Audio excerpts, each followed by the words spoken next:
welcome. Tonight is Wednesday, October 22nd, here at the Hendrick Hudson School Board meeting. We're currently in session. If you could please rise to the Pledge of Allegiance before we go into your head. I pledge allegiance to the flag of the United States of America and to the republic for which it stands, one nation, under God, indivisible, with liberty and justice for all. Evening, our first step is to get our agenda in order. Are there any items that anybody would like pulled from the agenda? Yes, I would like to pull 3.2 and 3.5. Okay. 2 and 3.5. Can I get a motion to approve the other items of the agenda that were not pulled? So moved. All those in second? All those in favor? Aye. Okay. Could you please bring up 3.2, the fiscal and the consent agenda, the audit acceptance? This is to accept the financial statements as prepared and presented by O'Connor, Davies, Munson Dobbins. The audit committee had them. We met today, and Enrique walked us through the financial report, the audit report. Enrique, if you could give us a little bit about what the findings were, just the positive findings, and we can get a motion to approve and accept the financial statements. The reason that we're doing this now is just because it has to be before November 1st. So. Thank you. This year we had to move our audit, the whole audit from the end of July to the end of August because of some issues in the business office. So that's the reason why we're a little bit late in accepting the financials. Everything, the ST3, the financials, and the recommendations have to be in by November 1st, both at the State Controllers and New York State Education Department. So today we had an audit committee to discuss the findings. The school is in good shape. Our unassigned fund balance went down from 2.2 million to 1.9. What we expect is to come back next year for some money that is owed by the state.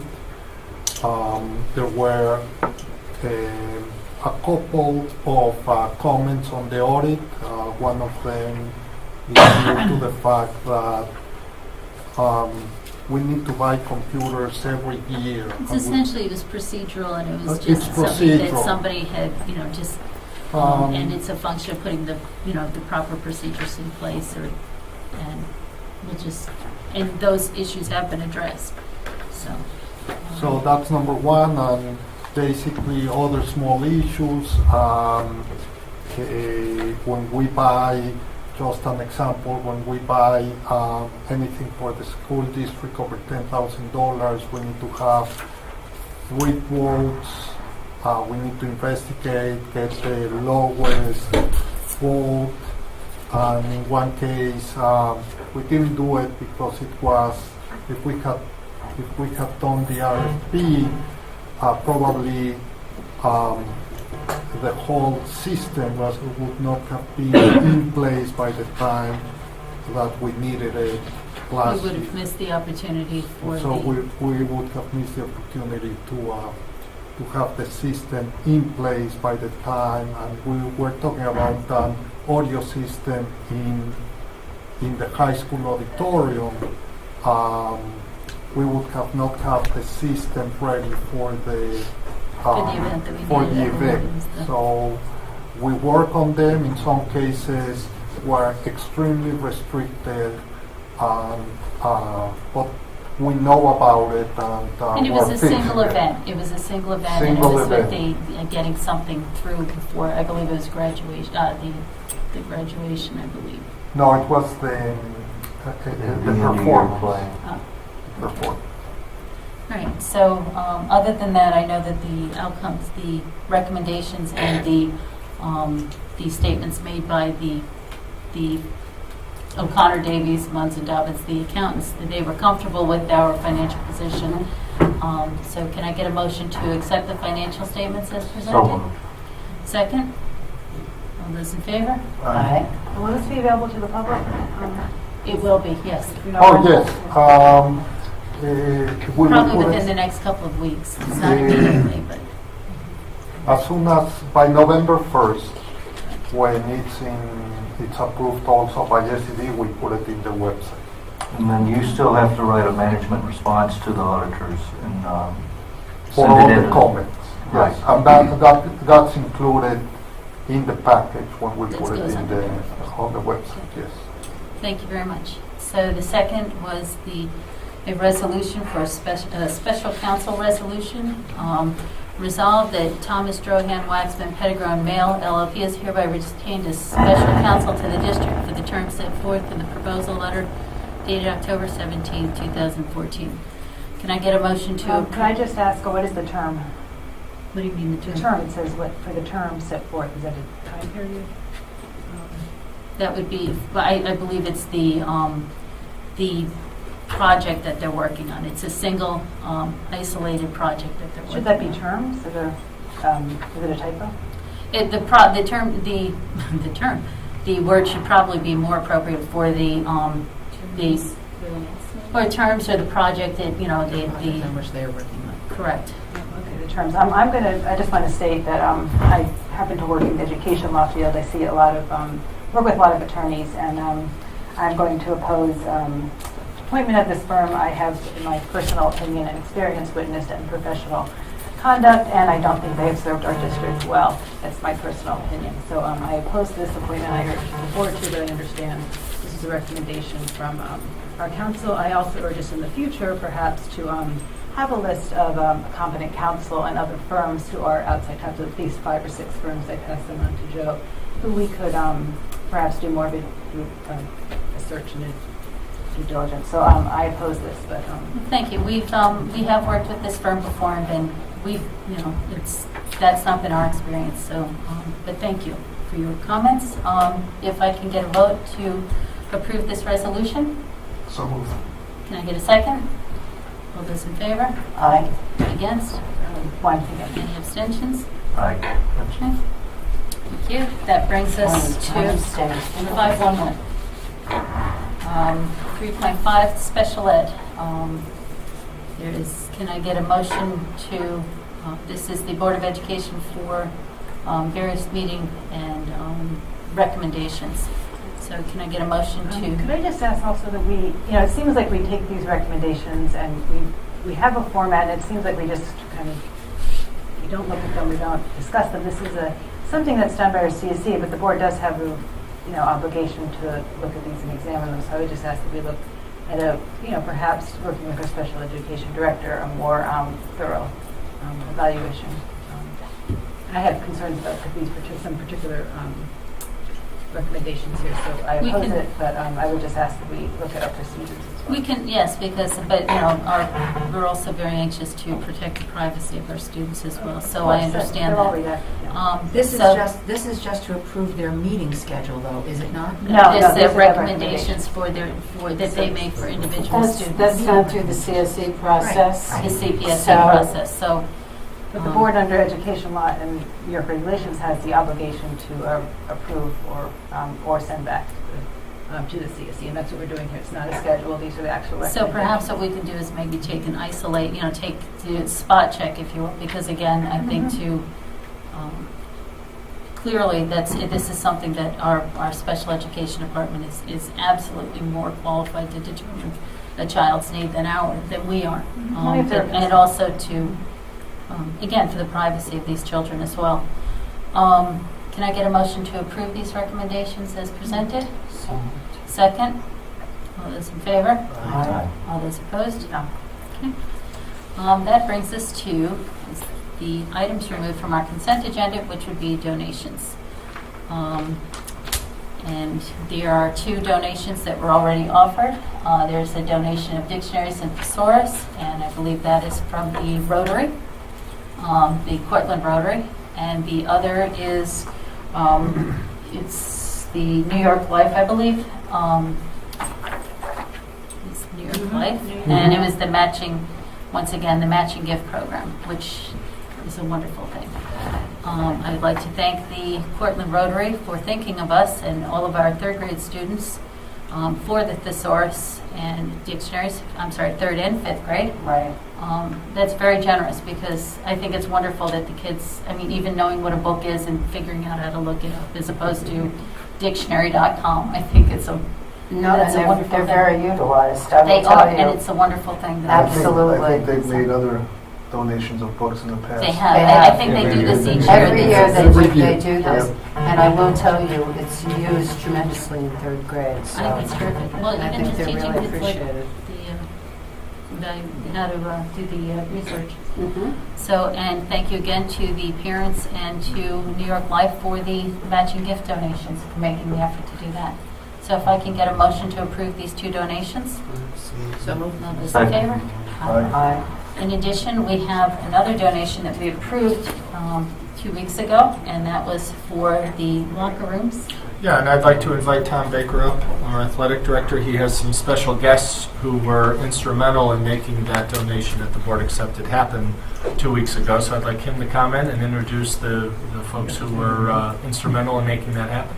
Thank you for having us here tonight. A few weeks ago, you officially accepted a donation that was donated by some of our special guests here tonight. I wear many different hats in our community: coaches, community members, alumni, and they really put together a large donation package here. And I have our basketball coach and alumni, Jordan Hirsch, and 2 of our biggest donors, Jason Bertolini from the Tom Bertolini Foundation, and Dennis McGuire from his son foundation, Jack McGuire Foundation. And basically, the purpose of what they were trying to do is they donated over $12,000 worth of materials that we can put in a room that was suitable for this, that can be used for, we say locker room, but it's going to be used by multiple teams, the indoor teams that can be really proud, and enhances the facilities here and really brings some sailor pride into the facilities here. And the work has already started in the room, and it's just about ready now.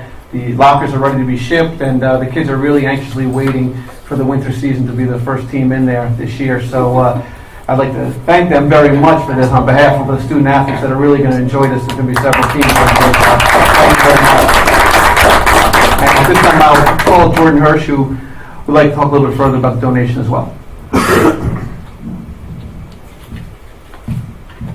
Thanks for having us here tonight. I want to thank all of you for all your continued support in athletics. We're thrilled to be able to bring a kind of a nice home for some of the gym sports, and I want to thank the foundations, obviously, our administrators, for making this all possible, and the head of our booster club, which is Brian Lindenbaum, wasn't able to be here tonight, but he's very excited to begin work on this locker room and team room. And we're ready to go, and hopefully we'll have a really nice winter season. Thanks. Thank you.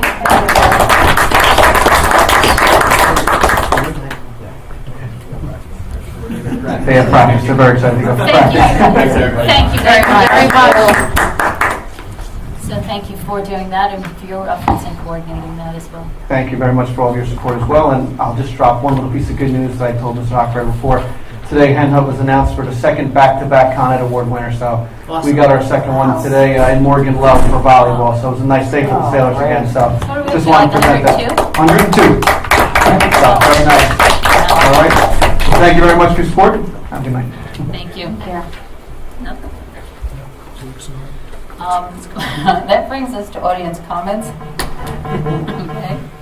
What is that? That sounds really That's the annoying. audience comment. There you go. So after that would be the superintendent's report. So Tom Baker mentioned our Con Ed award winners. This week is Morgan Lowe, our volleyball player, and last week was Aiden Datney, senior soccer player. So that's outstanding recognition for our scholar athletes. Also, our volleyball program celebrated a major victory in the last few weeks. Our coach, Diane Swartfager, captured her 500th win, and she was on the front page of the LoHUD sports section on Sunday, which is also digital and online. That's received a lot of reads and comments and Facebook posts and tweets and all sorts of things. So it's been a nice run for our athletic program over the last few weeks, which will also host some sectional games this Friday. We'll get that calendar out to you shortly.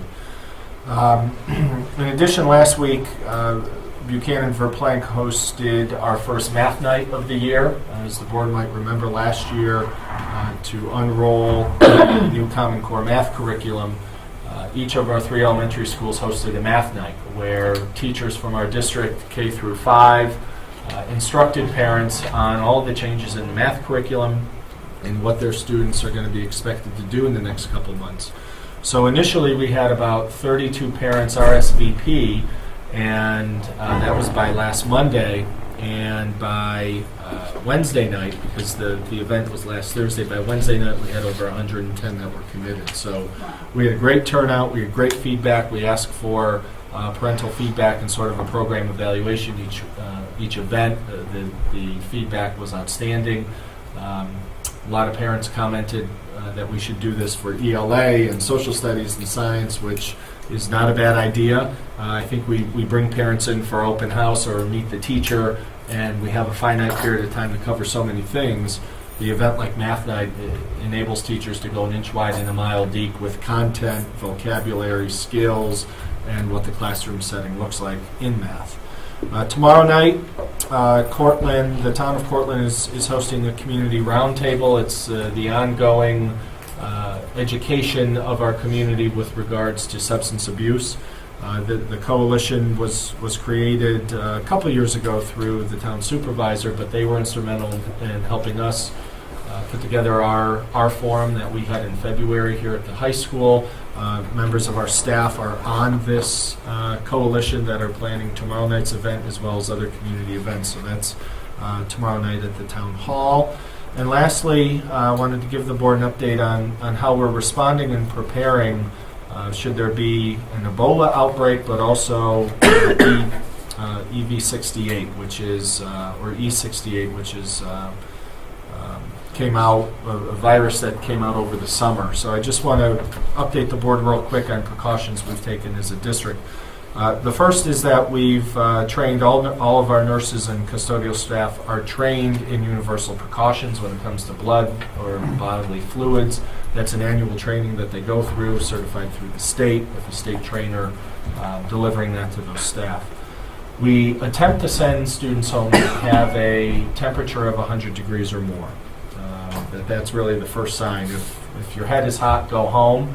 What we also try to do is to ask parents to keep kids home for 24 hours after the flu or after the temperature has broken. Sometimes that happens, sometimes it doesn't. We would perhaps send a student home on a Monday, Monday morning or afternoon. The student comes back Tuesday still with a temperature, maybe not what it was the day before, but also not completely completely well. So we're working with parents on that. Encouraging frequent hand washing, and Enrique and Anthony Berlini have expedited the purchase of additional hand washing, Purell, sanitizers, paper towels, Kleenexes, so on and so forth. So all of our classrooms have more than an ample supply to make sure that they're healthy. And New York City. On cue. Someone feel us put on a rubber glove and Check his Wait a minute. temperature. You're okay. and it's all caught on tape. New York City has prepared some links for how schools could or should prepare in case Ebola reaches us. We've been advised by the county and by other agencies. It's good to have the Ebola discussion, but not to increase awareness, but not to create hysteria. So our nurses are certainly researching what that may look like. The county health department is very on top of this. In fact, just recently, the Hudson Valley Hospital went through their protocols, and we're going to hear about that in a meeting next week through the Chamber of Commerce. So we're aware, we're astute, our staff are studying. I guess you're never really prepared. You never want to be prepared, but we've taken some pretty good proactive steps to make sure kids are safe and kids are healthy, and that staff have resources to stay healthy. So we can certainly continue to apprise the board of what's happening in terms of our preparedness, but we do not, so far, 6 weeks into school, we don't see any substantial spike in absenteeism, nor do we see a substantial spike in students that are being sent home by the nurse. So that's good news. And last but certainly not least, one of our fellow board members, who happens to be a high school senior, so we can zero in on that, was a big science winner through the Siemens Foundation. So Jazz, why don't you share with us exactly what all that science talk is and what that means. About the project or about the competition? Both. Both. Okay, so the project. Speak slowly. Sure. Worked over the past 3 years. In English. 2 summers in a lab at Mount Sinai, and as well as in our Intel Science Research Program here at the school, and created 2 formulations, so 2 types of nanoparticles for cancer treatment. So it's a pretty simple concept, elegantly simple, as my mentor would describe it. You take a sphere, a really small sphere. It's about the size of if you were to draw a dot on a piece of paper with a pencil, go down to that size of that dot and draw another dot. That's about 1,000 nanometers. So that's about 100 times larger than the things that I'm working with. They're extremely small. And what this allows us to do is to load them up with cancer drugs, or in my case, I actually used a drug which hasn't yet been used for cancer because it was too potent that it couldn't be injected by kind of typical ways right through the IV like chemo is.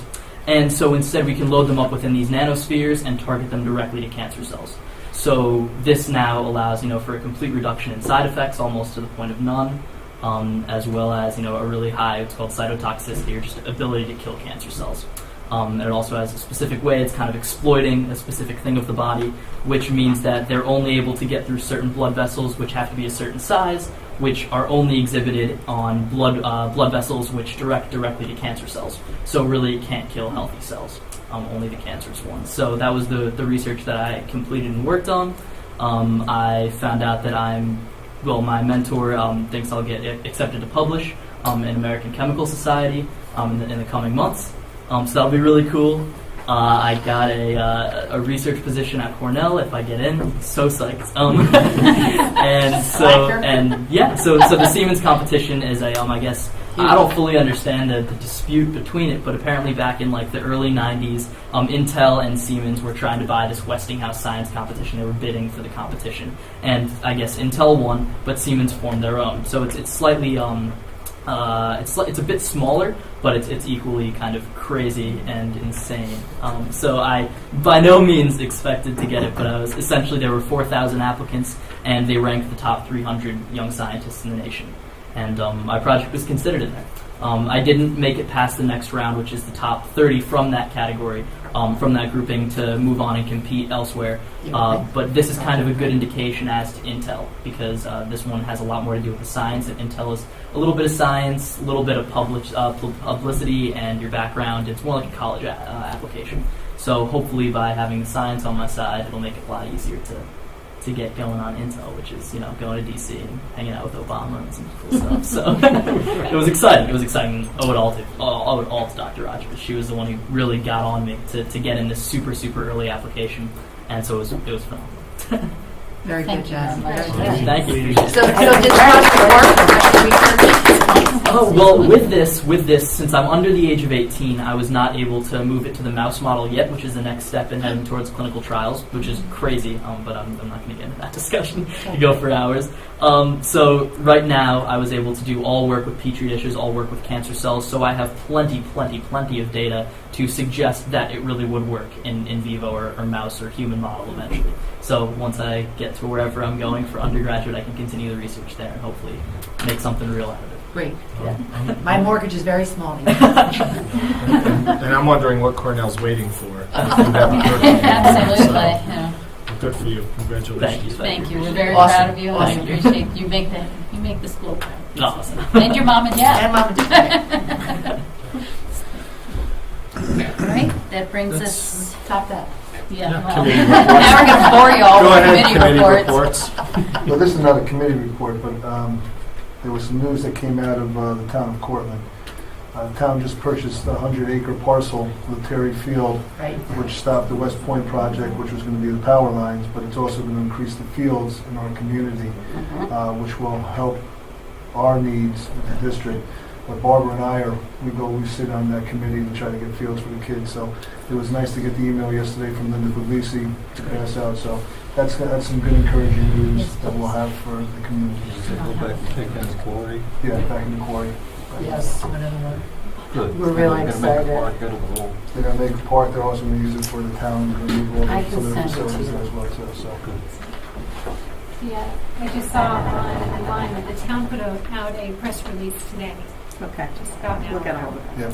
But I can give you a copy Great, of thanks, the Barbara. support that we got from Linda. Yeah. Um, I know that we had a finance committee meeting. Charles, if you have your notes, or, yeah, right? Let's go back. It was a series, essentially the main thrust of the meeting was the discussion of as Enrique likes to call it, the back of the envelope beginning of the budget, which, we started looking at where we are and what our expectations are. It was pretty much, it's very basic. It looks a lot like it does now this year. It will be a challenge, as it is every year.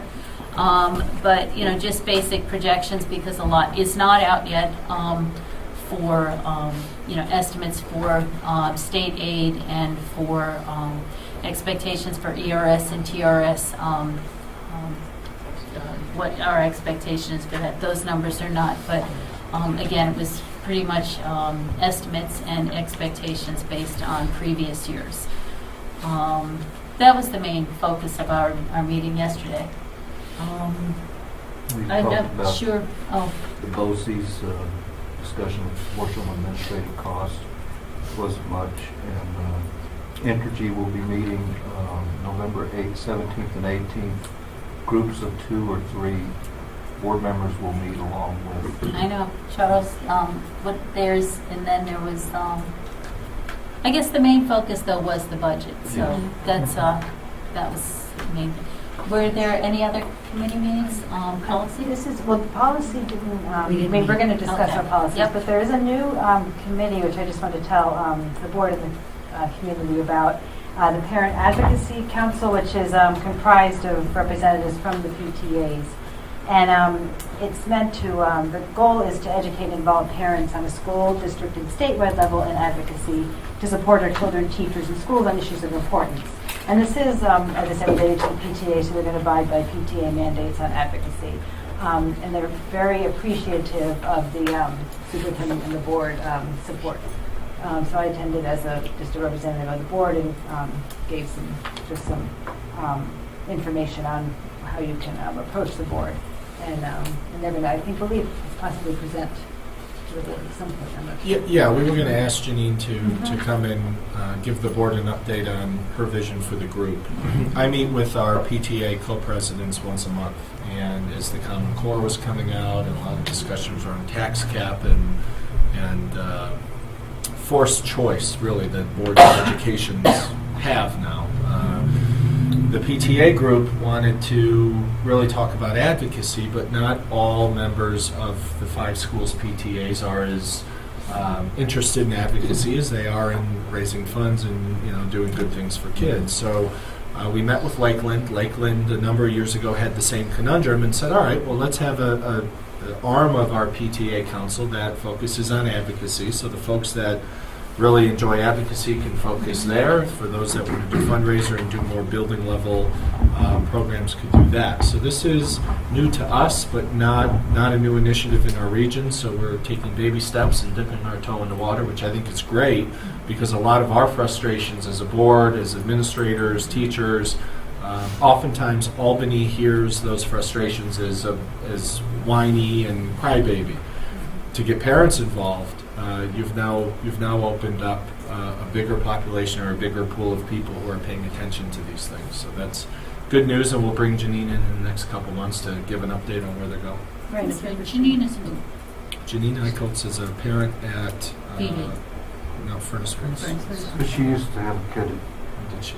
She used to be on, I believe, if it's the same Janine I'm thinking about, she was on the PTA at BB. No, it sounds like she has quite an agenda, so I think that, or that she's... Yes, it's a large That's group. terrific. And I think it can only benefit students, and we're looking at both the school level, the district level, and statewide. And the three topics that they're planning 3 meetings on are for January, March, and May, respectively, are Common Core standards and implementation, both sides, pros and cons. And I explained it the best way. We also want to explain we won't necessarily stop Common Core, how to help your child, how to make sure we all understand it. And then next one is drug-free schools related to the community meeting, which of course we all support, and how to support students. And then last, healthy foods in schools. So that's not an overly ambitious agenda. It's realistic, and I think it can only, as I said, help students. It's not controversial, but if it educates people, it's Yeah, it's terrific. great. Yeah, so they do want to look at working with the district on a link to the website, and I explained that we do have limits on what we can do and can't do, but we certainly do what we can within the limits of using our resources. Thank you, and thank you for Marion participating. and I also did the meet and greet on Saturday. Oh, we did, with, that's right. With Joe. And we had one guest, but it was a long discussion. I thought 2 hours. I thought one of the most interesting, our guest was a parent in the district who has worked on supercomputers for IBM. And one of the things that we talked about was what does college and career ready mean? And I like the way he summarized it for him. A person who's worked in a lot of science research situations. It's a person who can read, who can write, who can do math, can collaborate with others, and think independently and creative, and take risks while they're doing it. And so that was a fairly good summary from the person who's out there. And we had a few other things that we talked about, but I thought that was the one good thing that came out of it. The BV Fair was last weekend also, and it was That was their family fun day. family fun day. I thought that was the fair, they just call it the fun day. No, they're 2 separate things. It looked like a fair to me. They had food. Anyway, they had a lot of fun, they raised money, they did well. The Furnace Woods Fair is this weekend, coming up. Family fun day. Not the fair. It is the fair. You might be right. Pay attention. I don't From know. 10 to 4, I believe. And then technology leadership team met today, and it was a fairly ambitious agenda. And one thing that I really enjoyed hearing about, which may not be appropriate, is that a couple of teachers are exploring Project Lead the Way in computer science and the possibility of adding that. Project Lead the Way is just now starting to add those classes into their curriculum, and so we're kind of at the forefront of building that up. We've had a lot of success with our 2 other health and engineering Project Lead the Way, and so that looks like it could be something that really comes forward. Worth looking into. Thank you. Yes. That's a perfect segue to our technology capital project update. Well, I'm really glad that you had those committee reports in between Jazz and me. Thank you for doing that. Yeah, you don't want to compete I was with that. really intimidated. Even though those committee reports had you on the edge of your seat. No comment. So thank you. Welcome to my part of the board meeting. 2 reports tonight. I'm going to take you through the technology capital project update first. I'm going to try and be brief. So as you know, the community approved this capital project last year, and we got started as soon as we got approval from the state. My portion, or our portion of the project for technology infrastructure, was $2.5 million, and this graphic is a reminder of the various interconnected areas that we kind of touched with this project that are all related. And we had 2 goals for the project, 2 overarching goals: reliability of service In other words, making things more reliable and up more, and equity of access, increasing access for all students in the district. So the green check marks mean done, mostly, sort of. Green check marks mean about 95% done. There's still some loose ends here and there. I have a couple of vendors coming back, cleaning up those loose ends, but for the most part, finished. So we have replaced all of our servers in the district. We've replaced all of our switches in all of our closets. That's 13 closets in the district. And we fully deployed the computer furniture at the 3 elementary schools and the middle school. We are still working on the cabling, which is very time intensive and labor intensive. And the 3 big items at the bottom, the power conditioning for the server closets, the air conditioning, and the security, we're still waiting on approval from State Ed for the funds for that. As soon as we get the funds released, we're ready to go with that.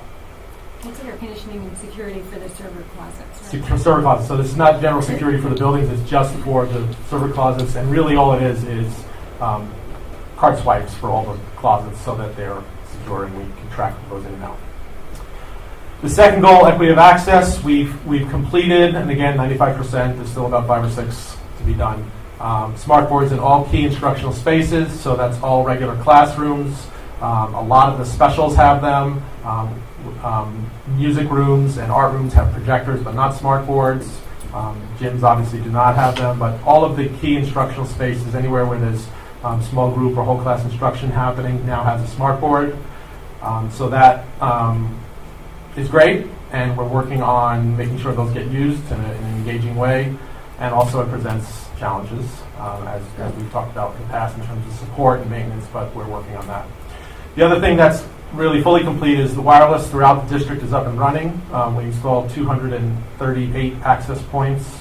Those guys right up there, which essentially give us the wireless signal that we need. Those are all centrally managed. Very low maintenance solution, which I like. Once it's up and running, it pretty much runs itself. And if there are problems, we can troubleshoot them. Other than bad hardware, we can troubleshoot them all remotely. So every classroom, every area, wherever I go in any building in this district, I can get wireless. 95%. Okay. Yeah. So there are some little pockets, besides the gym. like the like those little offices that are in the locker rooms and bathrooms here and there, little places like that. The back gym at the middle school doesn't have it. Hallways, obviously, but we put an access point in every classroom. But every classroom has it? Every classroom, libraries, and then other instructional spaces as well. And then that signal pretty much bleeds over to most of the other areas in the school. And that's not publicly accessible. Correct. Wi-Fi, right? Public- Parents can't come in here and use Well, there's two IDs. So if you go into a public space and you have your phone, you'll see the name of the network. That's called an SSID. There's 2 SSIDs that are visible. One is our internal network, which only district-owned devices connect to, and they connect automatically. And that puts students on the internet and also our network. There's also a guest SSID that is available for student-owned devices, staff-owned devices. They need to log in, and it is also available for the public. We have a guest account that we distribute to the secretaries every month. We change the password every month, and that's available for like meetings like this or guest speakers and things like that. They can only get on the internet. So this is a quick rundown of each of the buildings and what we had planned to do and what we've done. It's sort of just supporting what I just said. You can see what's finished. One thing that changed was we've had for years a problem since we put computers in the bus garage with connectivity to the bus garage because it was too expensive to get a high-speed line, so we had a real problem with that. We were planning on putting in a wireless point-to-point connection there, and we're able to switch to a different provider and able to get a wired connection, so they'll be at full speed of the rest of the network down at the bus garage, and that's supposed to happen around January. Elementary school, you can see what's been finished. The big things left in the schools are also the laptop carts, as well as all that cabling and power. Curtis Woods, wireless is done, smart boards are done, and you can see that schools have different amounts of smart boards they needed done. Middle school had a lot of smart boards, 28 rooms were completed. There's still 3 or 4 that are waiting for cables or electric. as well as furniture at the middle school is complete. High school, wireless, 20 smart boards, and all the switches. So that kind of takes you through the nuts and bolts of the hardware that we purchased and installed between December and September. Just as far as the financing, the full capital project is $2.5 million. We've received and allocated 1.7. We're still waiting for that approval on the last 800,000, and those are the items that are left to be completed. The Chromebooks, which are our laptop carts, security in the server closets, the air conditioning, the battery backups, some cabling, and smart board cleanup. What is your time Where frame? are we in the SCG? For Yes, technology, LOL, right? We've called them at least 3 times in the last couple of months, and we're not really getting. But we've been in the queue how long now? We hand delivered our plan in January.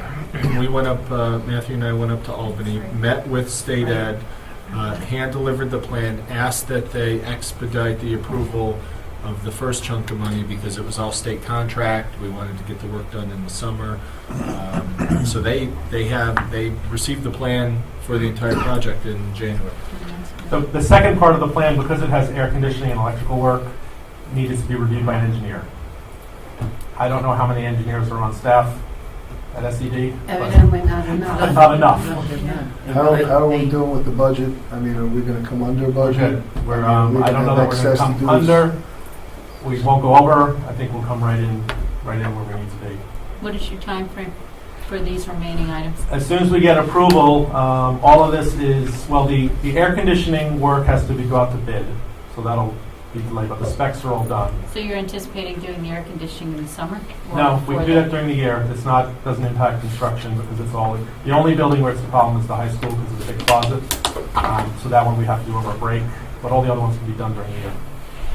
The other things, the Chromebooks are all state contract. It's just a matter of purchasing them and training, and all the other stuff is pretty quick. I think once we get the actual funds, another month or 2 to finish up everything but the air conditioning, which has to go out to bid.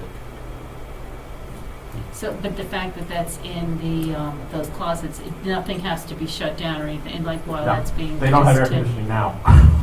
So- I mean, while you're working on it. Yeah, no. We'll take precautions as far as dust and all that, but we can keep things up and running while we do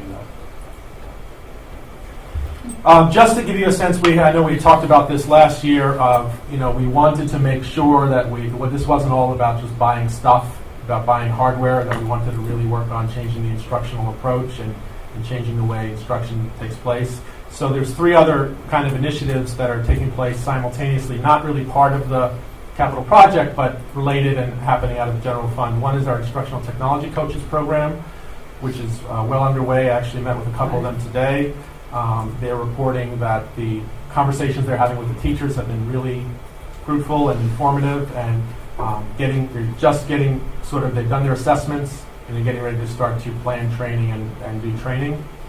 And the focus for that piece for this year is strictly on smartboards, on using smartboards in an engaging and meaningful way. The other thing that we took care of was upgrading the tech lab at the middle school. That was long overdue.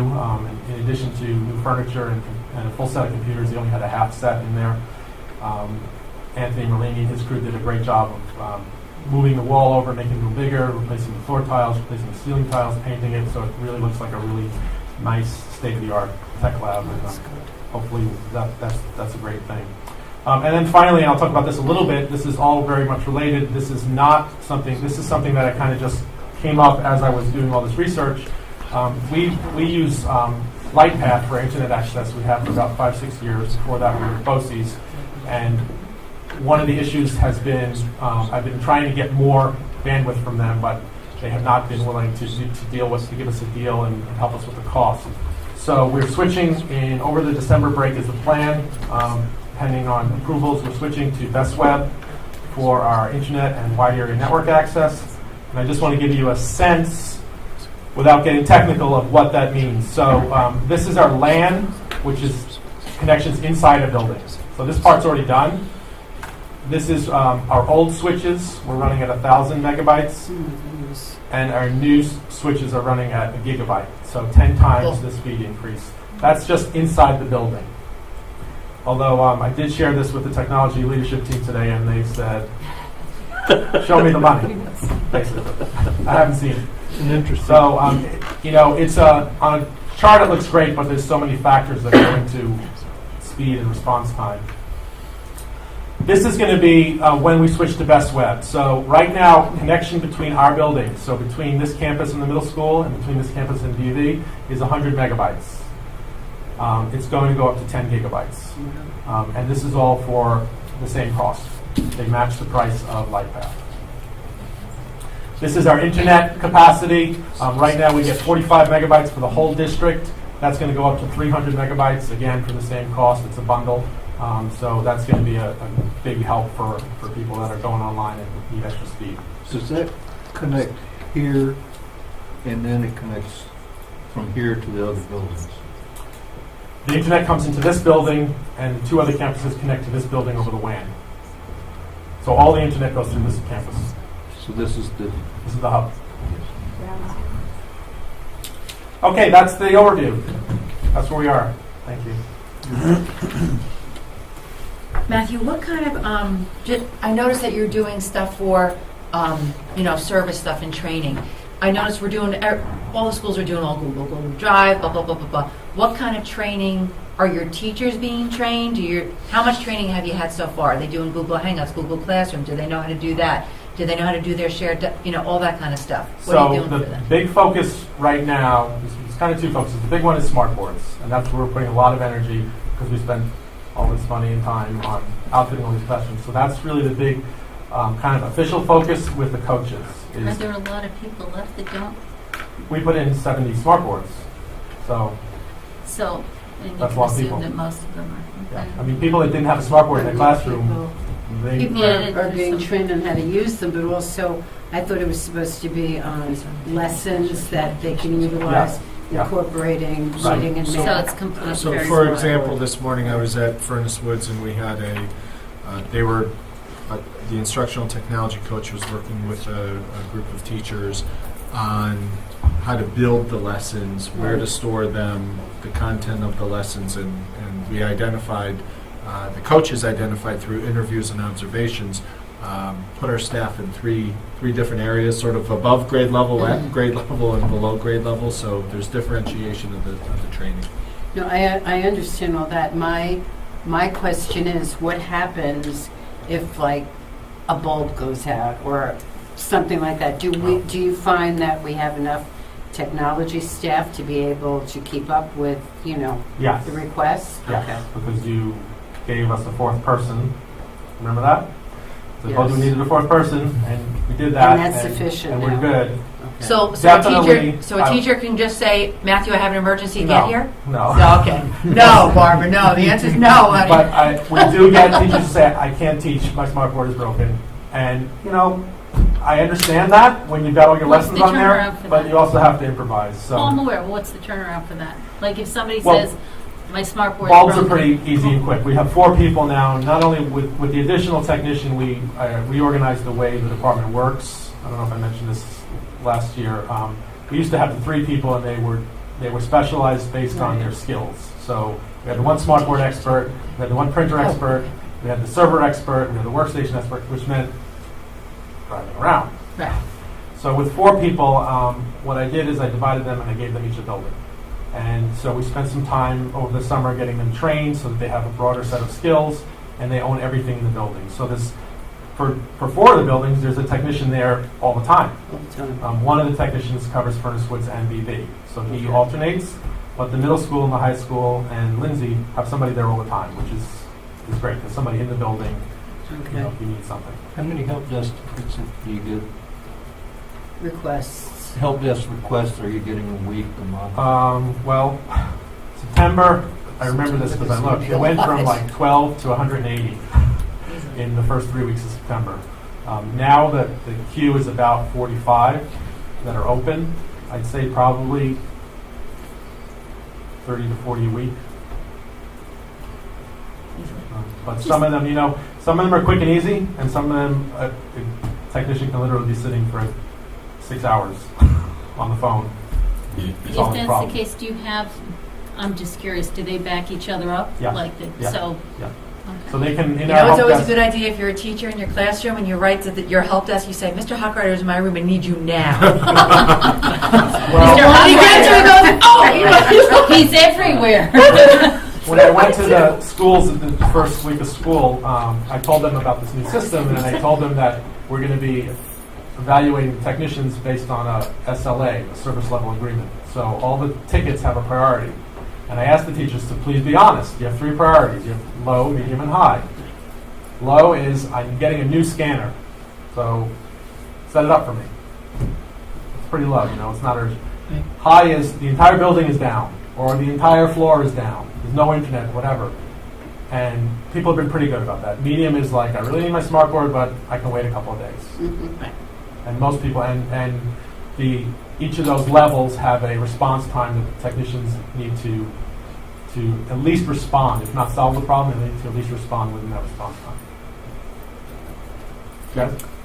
Would you mind going over the specs and criteria for internet website blocking? No. Later. You want to be more specific? Yeah. I mean, Why? What site is not the blocked? HTML version of Wikipedia doesn't work.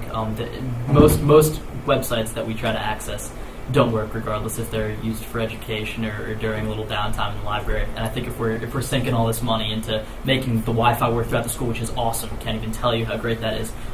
Students should at least be able to access the websites that they need. So the way the filter works, and I know this is an ongoing problem, so thanks. The filter is far from a perfect system, and none of them are perfect, so it's not just this software. Basically, the filter has, it's a commercial software that sits on a server in our district, and it's basically all internet traffic goes through it. And all traffic is, the URL is matched against the database and categories. And there's maybe 32 categories, and there's the most egregious ones. There's adult, there's, Stuff. all the really bad stuff is pretty obvious. And we have actually very few categories blocked, believe it or not. The problem is when sites are miscategorized by the vendor. So I had one just the other day from the middle school from, I don't remember the teacher's name, but it was a antique weapons site, and he teaches about colonial period. So it had like maces or old rifles and sabers and all these antique weapons. People that make them now, they're like hobbyists, and they were for sale. And it was blocked. The category was weapons. And we looked at it and said, well, this is obviously appropriate. So the problem is a lot of these sites are miscategorized, but there is a process for getting them unblocked. You know that, right? Yeah.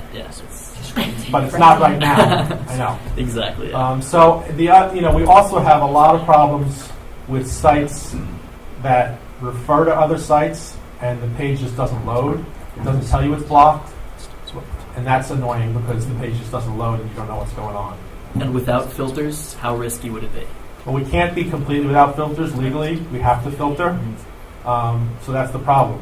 If we could have no filters, then it would be easy in one sense. But legally, we have to at least filter. We have to filter what this community decides is their standard.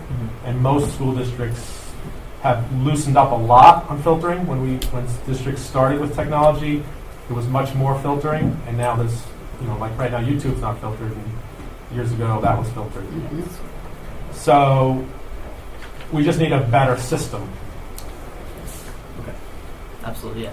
Because crazy stuff happens where mail servers won't load. You can't send an email to a teacher because it considers the file you're trying to send as malicious when it's a paper you just wrote. Right. It really does cause a hassle. So a lot of times, like I know, me and my fellow students will end up pulling out our phones, turning on our hotspots, and running it off that, which sucks when we're, syncing along with, which isn't the best option. We've got Wi-Fi. I will tell you, though, the other side of this, we get a lot of bad stuff that's blocked.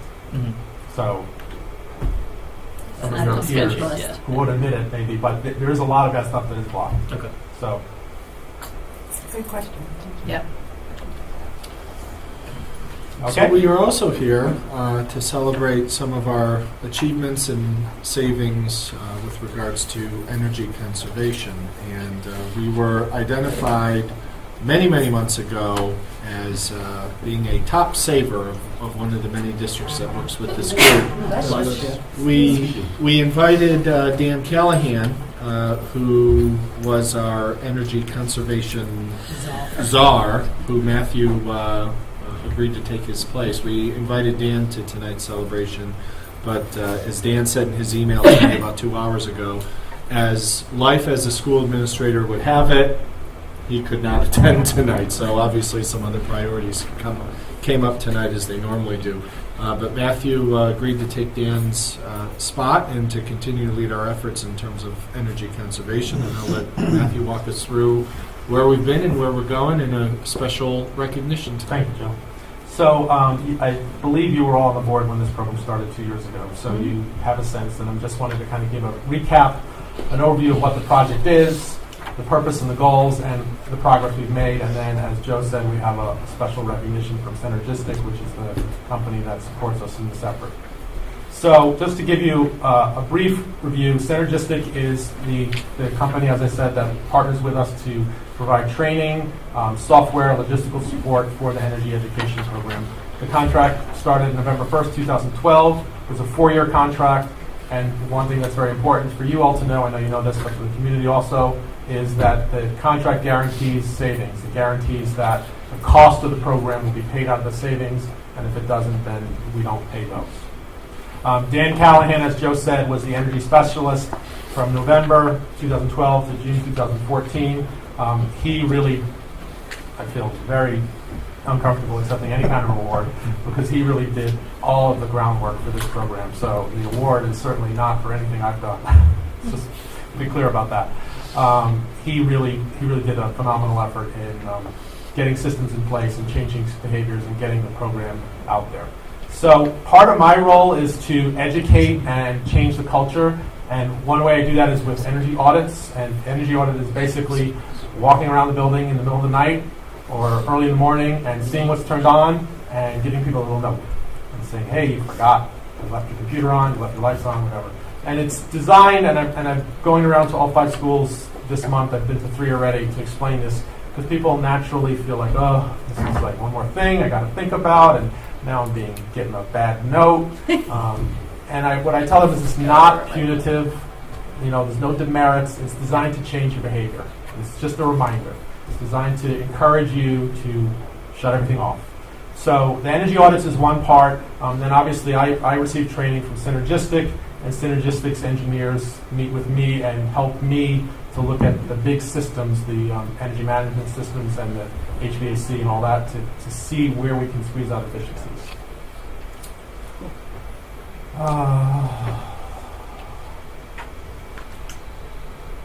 That's fine. This is what an audit report looks like. A reprot, actually. This is an energy audit reprot.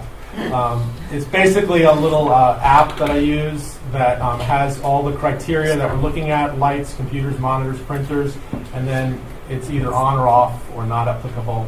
And the teachers get this in an email with a little note from me saying, hey, I was in your classroom last night, 3 computers were left on, please remember to turn them off, thank you. And that's how it works. And it's really a continuous process of reminding people and trying to encourage them to buy into the program. Just a sense of savings. So the energy savings to date in 2 years are $479,000. And the way that's calculated is the Synergistic provides a software package to us, which we input all the bills into, and it calculates the heating degree days of that specific day, or the cooling degree days of that specific day, calculates the length of the day, the time, and it does some pretty sophisticated algorithms to figure out, are you using more energy than you were the same period before you started this program? Then it takes those energy savings and converts them into dollar savings based on what that energy costs now. So it's factoring in whether the energy price goes up or down, that's considered. Whether it's hot or cold out, that's considered. So it's not like you're comparing a cold day in January to a warm day in January. You're comparing based on the temperature and the price of fuel. So 22 months into the program, we have saved 23% of our energy costs. This is where we are in terms of expected, actual. It's just another way of looking at the same information. Graphic presentation, year 1 and year 2, projected versus actual. We're well under the threshold for guaranteed savings. So we're nowhere near being in any danger of feeling like the program doesn't work. Obviously, we've got a nice margin of error there between what we're really saving and what Synergistic promised us that we would save. A nice trend line of going up. And one thing that when I started this program, I asked, actually when I was interviewing, I said, so we've saved $250,000 in 2 years. We can't continue at that pace, right? And the answer was right. You can't. That's not sustainable. But the idea, again, is to change the culture so that you can continue to make incremental changes and little fine-tuning of systems, but you want to also, when I'm not doing this and giving people their little notes, you want the behavior to continue. So that's why it takes 4 years to get that into the culture.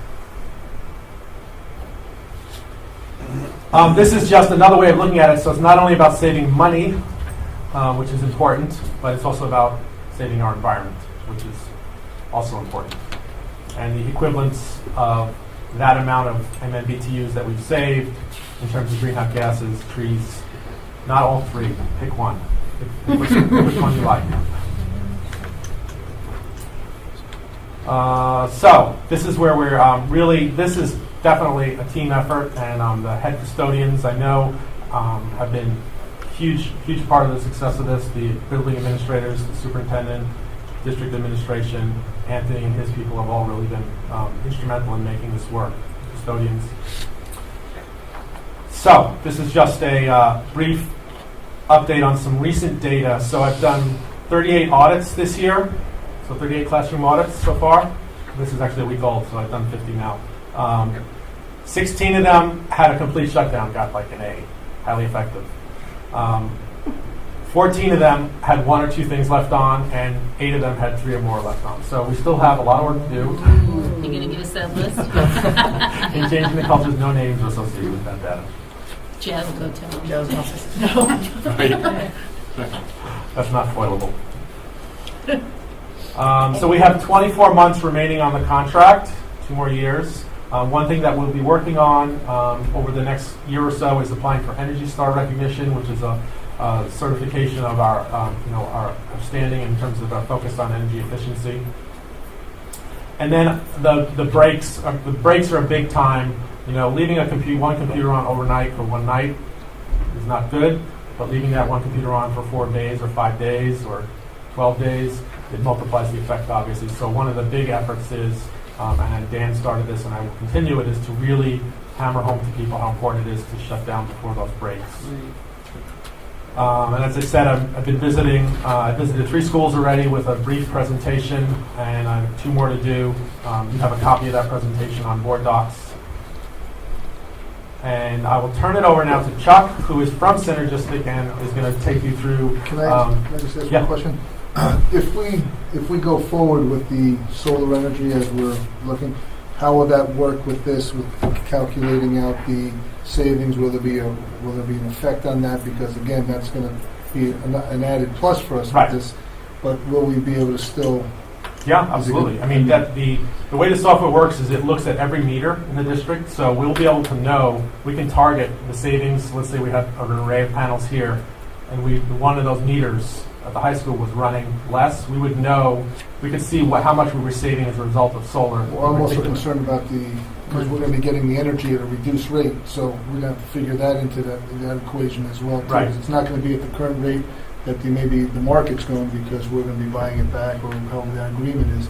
So we have to make sure that's calculated. Right. So we're not showing an inflated savings. It's got to be relative to what we have into that process. I just wanted to bring that up and just make sure. That's certainly possible in the software to do that, because you can isolate every single meter. And by the way, the energy, we're talking about energy, it's not just electricity. We're talking about heating oil, gas, and water as well. Those are the 4 utilities that are factored in. Anything else? Hey, Chuck. So before Chuck starts, we were, as I said earlier, we were acknowledged or recognized back in late April or early May. We were trying to find a time to have this presentation. We said, well, let's not do it in May because it's budget season. We have a lot going on. Let's not do it in June, July, or August because those board meetings are quiet and nobody shows up. So let's do this. Let's do this after school starts when we're busy doing the work of a board and we'll have an audience here. So Chuck, we're very glad. Stop for tonight. Right, we're very glad you're here with a full room of Board members. yes, but you are on TV and this will go online, so it's whether there's a live audience, there's a virtual audience.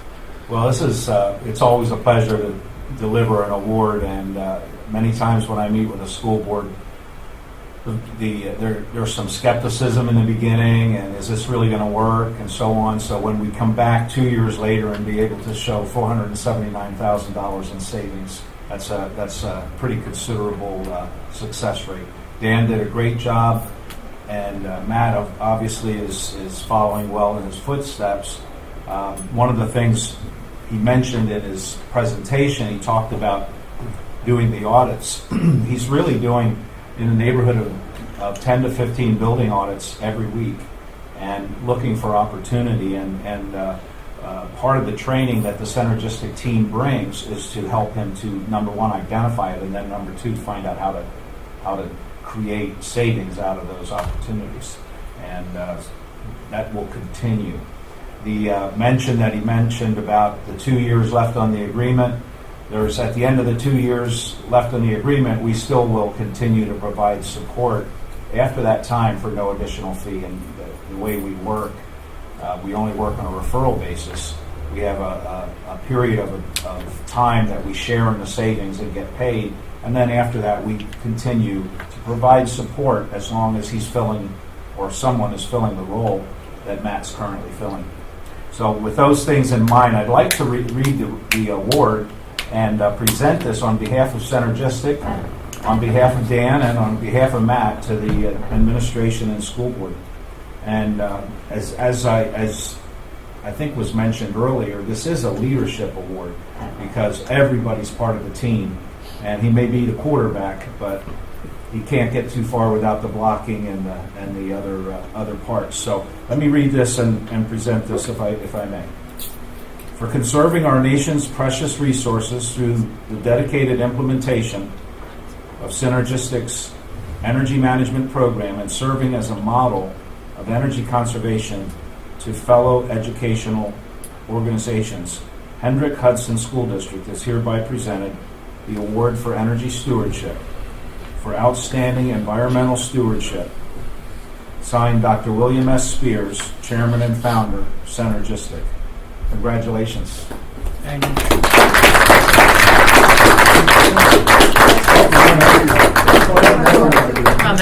Matthew, you get Yeah, we'll Photoshop. We'll bring Mary Karen. What Enrique?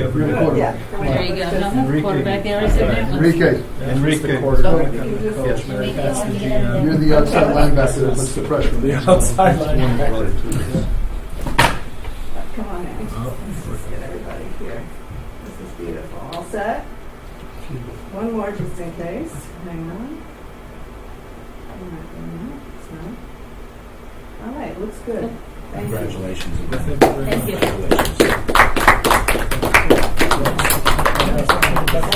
Jazz, get up there. Can I ask a question?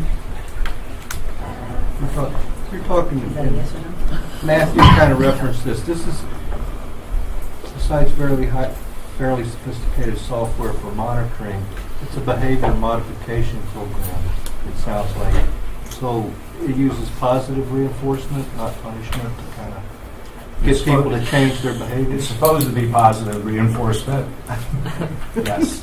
However We much We have the new sign out front now, so if they don't do it, I already heard about that. That's solar powered. They come in, room 3, there's 305, left their lights on tonight. You know. Oh, there you go. So it was designed with psychologists and behavior.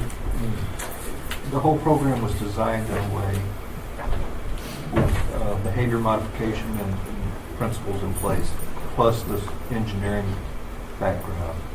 That's kind of what I'm hearing. Yes, sir. Yeah, I like to say that the behavioral science behind it is the glue that keeps the technical recommendations and the technology things that we bring and the continual recommissioning of the buildings. It's really the behavior science that keeps that going year after year and keeps it a continual improvement process.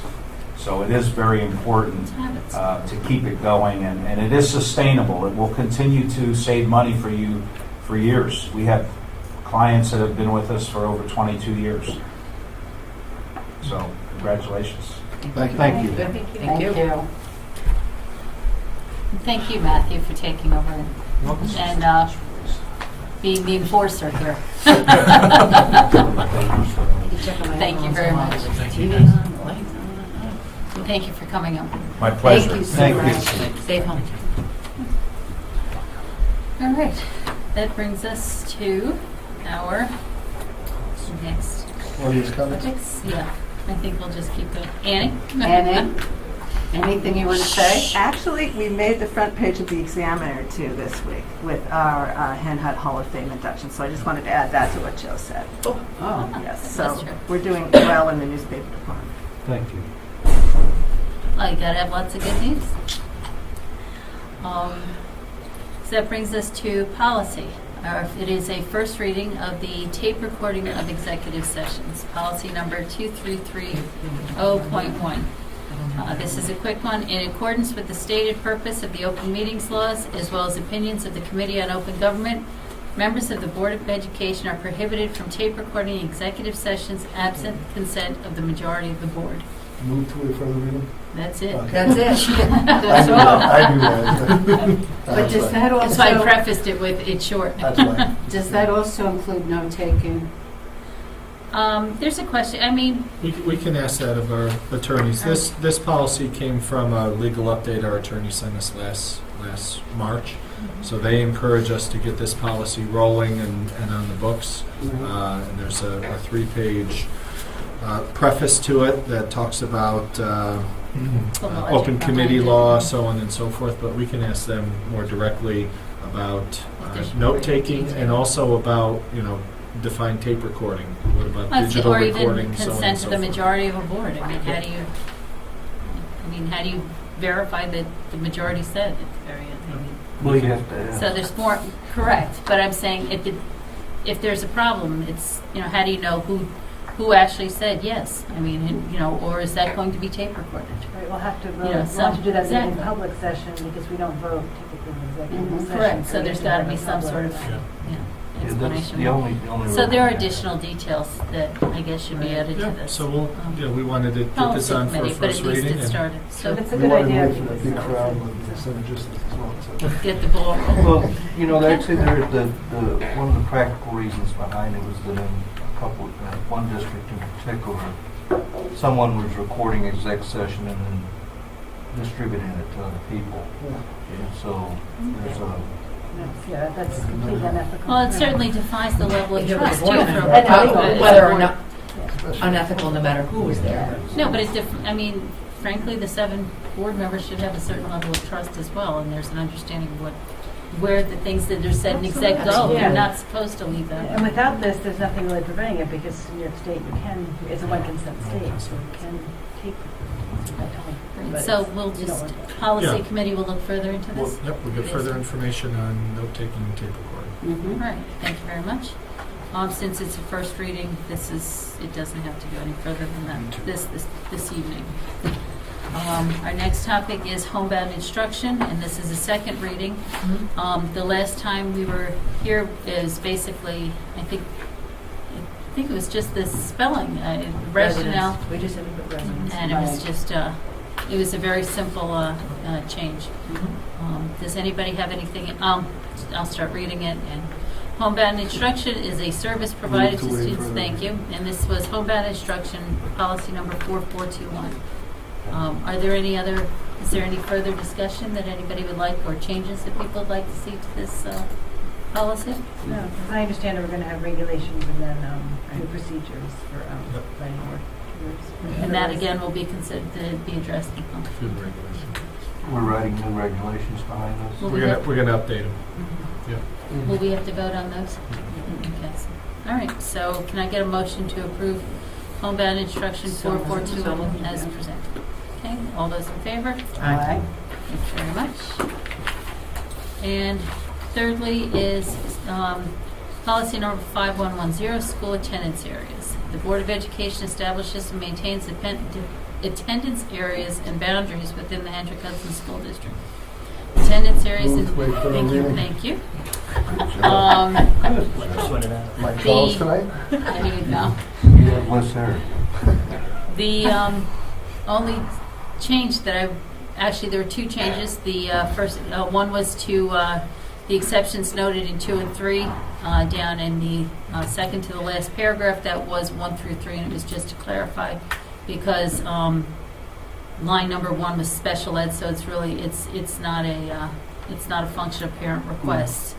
And I believe the other was we took out part of the line for they don't have Yeah, the. we cleaned up It some. cleaned up the verbiage. Yeah. I think it was redundant, so Yep. that was the question. So, and it was just a sentence that came. But given the presentation of this policy, does anybody have any questions based on these updates? Any suggestions, changes? We're really okay with not, remember we talked about siblings, like this is just for the siblings move, Correct. right? So Yep. do we need to put that in there? You know what I'm saying? Do we want to put in a line saying that it adds that the siblings are? Expected to move to their attendance area for school attendance. Or do we Well, have to? Do we have to do No, that? I don't think we have to because we talked about if you're in the 4th grade, you can stay in the 5th grade, or if you're in 5th grade, you can finish your But year. if you're in second, clearly that Right. doesn't apply to You that. don't, you're not Okay. eligible. Yeah. Actually, all parent requests for exceptions are noted in 2 and 3 above are to be made annually in writing by June 1 to the superintendent. Yeah, we have. But if you don't know you're going to be moving Until August. in June, and then you move after, I think that then triggers number 3 above of what those circumstances may be.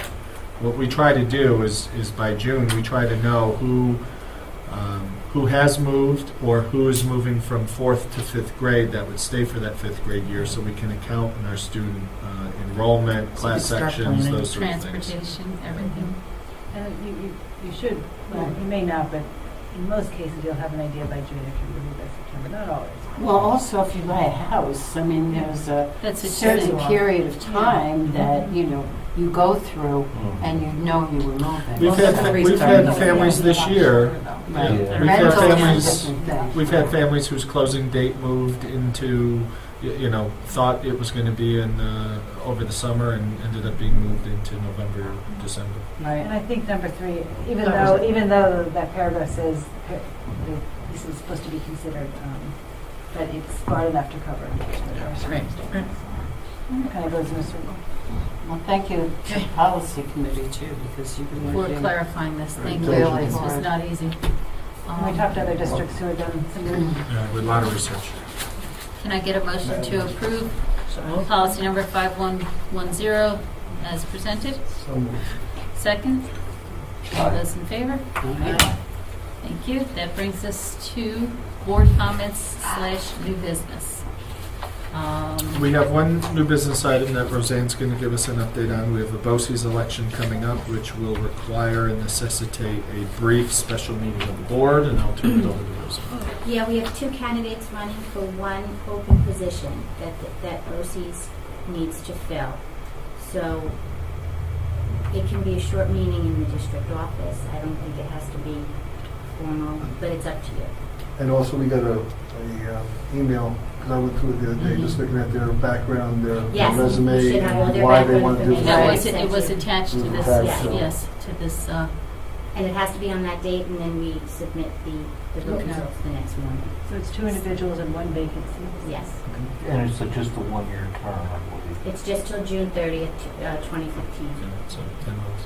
well, we'll be together on the 12th, so we can make a decision whether or not we want to get we can't vote on the 12th, it can only be on the 18th. On the 18th. So I think we're going to have to just do a small meeting, and, we can add closer to that date, we can determine which, who's available or not, I think. We already have a meeting with, that's one of the meetings with Entergy. There'll be cupboard. I don't know There's what only the gonna be schedules two. look That's like. not enough for me to. No, we're gonna- The I two of us think- meet together anyway. Yeah, I'm not sure what the, we'll look at the schedule as we get a little closer, but I think it's fair to say that we'll just, I think this is something can be determined.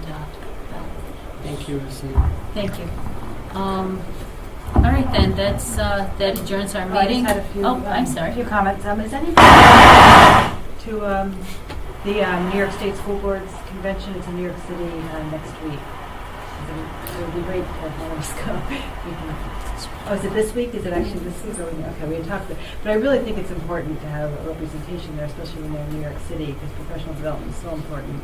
I know Barbara's, particularly for board leadership, it's just really important. And it also, it was in On Board magazine. Mhm. Right. The districts that have representation there. And it's not always in New York City, and it's so close that I felt bad. Yeah, if someone's interested, let us know, and we'll talk to still Nisbet go, to yeah, see if maybe we it's can still- get in. yeah, it might be. I think it The whole schedule is online, nisbet.org. might be next week. I'll have to look, but it's but if we can get there, it would be great just to have. Actually, I did the NISBA Leadership Academy last month, and it was very useful. Yeah, yeah. I'll They have- try to summarize some of the findings. There's a lot of energy at School the board school. convention too, Yeah. and Oh, meet no. other board members. Yeah, but it's No, not the it's same people. Yeah. Yes. Again, it's, No, it's there's only so much. I know, but yeah, There's it's so many really hours in a important. day. Yeah, no, No, it's I'll see what my schedule is. Yeah, Yeah. October 26th to the 28th. That would be next week. Oh, so it's next week. Okay. If one of us, if we can go for I will send a it. reminder too. Yeah. Start Sunday. Yeah, even if it's a day, just to, we're not going to stay overnight, obviously, but just to go in. If I can go over one day as well. Yeah, let us know, we'll try to get you registered. Thank you. And then last is the, I just wanted to ask the public to educate themselves on the Smart Schools Bond Act, which is going to be on the November ballot.